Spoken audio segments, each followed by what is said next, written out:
Today on Alex and Auto's Weekly, we're going to dive into one of the trickier subjects that I have encountered: front-wheel drive versus rear-wheel drive. What are the pros and the cons? Coming up this week will be the full review on the 2015 Lincoln MKC, and I will have to warn you, I may sound a little bit funny in that video review.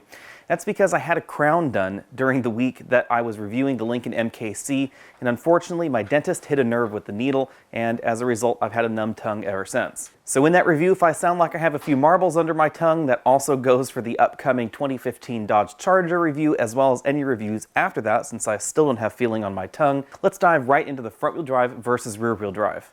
My front-wheel drive B-spec hatch is mad bitch, and it's way faster than all y'all's rear-wheel drive cars. My rear-wheel drive Jaguar is perfectly poised in every corner, every time, when it runs. Jeeves, bring round the Jag. And now you know why I don't do comedy. As I'm sure everybody knows, there are some definite performance advantages to having a rear-wheel drive vehicle. Generally, the weight balance is a little bit better balanced in a rear-wheel drive vehicle. That's front to rear weight balance. That means that there is an even amount of pressure on the front tires and the rear tires, evening out the grip. There's some side benefits as well. Because the rear wheels are powering the vehicle, not the front wheels, then the front wheels only have one thing to worry about: steering the vehicle. The rear wheels only have one thing to worry about: powering the vehicle. In higher horsepower vehicles, you also have to start worrying about traction and the weight transfer in a vehicle. As you accelerate in any vehicle, it transfers the weight towards the rear of the vehicle. That's why the front end lifts up when you accelerate, and then the front end, of course, drops down when you brake. But in a rear-wheel drive vehicle, that actually improves traction, because that lifting up of the front, the pushing down on the rear, increases the effective weight over the rear tires and improves their grip. Now, the primary benefits to front-wheel drive vehicles are relatively easy to explain. Front-wheel drive vehicles in general tend to be a little bit less expensive. There actually is a manufacturing benefit to front-wheel drive packaging. You can create the front-wheel drive drivetrain, the engine, and the transaxle as one module, stick it in the vehicle as one assembled unit, and that reduces the assembly time on the line. So it actually takes fewer minutes on the assembly line in general to produce a front-wheel drive vehicle versus a rear-wheel drive vehicle. Front-wheel drive vehicles also tend to be a little bit lighter. You don't have a separate rear axle component, you don't have a drive shaft component going the entire length of the vehicle front to rear, so you save weight on those items since things are packaged right up front. Now, sideways from that, generally rear-wheel drive transmissions are designed to handle a wider power range. So for instance, ZF's 6 and 8 speed automatic transmissions that you find in a wide variety of BMW, Jaguar, and Audi products are designed to be able to handle engines from, say, 200 horsepower to 500-600 horsepower without a problem. If we take a look at the Ram ProMaster, you'll notice that the engine, the transmission, everything that is motivating that van is completely up front in the van.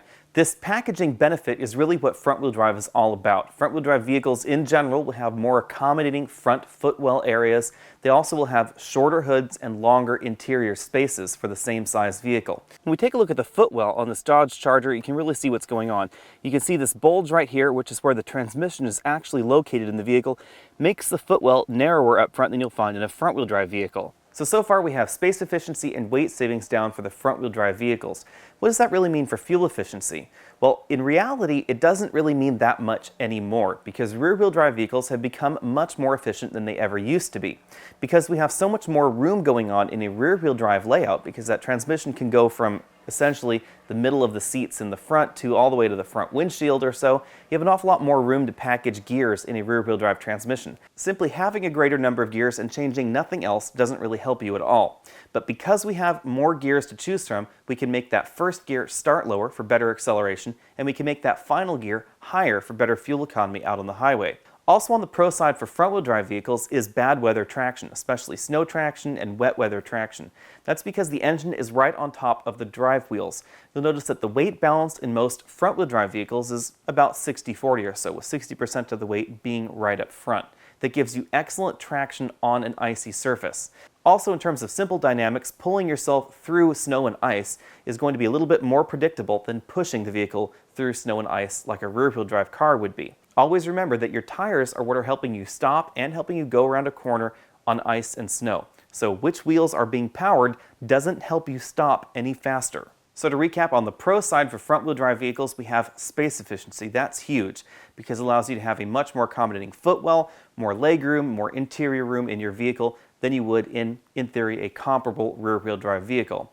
We also get manufacturing efficiency, so we get lower cost to you, the end consumer, as well as lower cost to the manufacturer. For the average person on the con side, all we really have is the handling dynamic for that front-wheel drive vehicle. At this point in time, that really is the only limiting factor. On the rear-wheel drive side, we have a few pros, but we don't have as many cons as you might think. So we obviously have the handling dynamic improvement, we have the steering feel improvement. Of course, electric power steering is numbing pretty much everything out there these days. On the rear-wheel drive side, we used to see fuel economy on the con side, but that's not necessarily true anymore. It really depends on the design. We also have expense, both to the manufacturer and to the consumer. They generally tend to be a little bit more expensive. So something like a Corolla or a Civic or a Forte or a Dodge Dart or a Ford Focus, etc., those vehicles would not be possible at those price points if they were rear-wheel drive. Not only would they not be possible at that price point, you also wouldn't get the kind of interior space in those vehicles that you do because they're front-wheel drive. Before we end this video, let's talk about understeer versus oversteer. That is a little bit important, even though I've been trying to avoid driving dynamics too much in this video.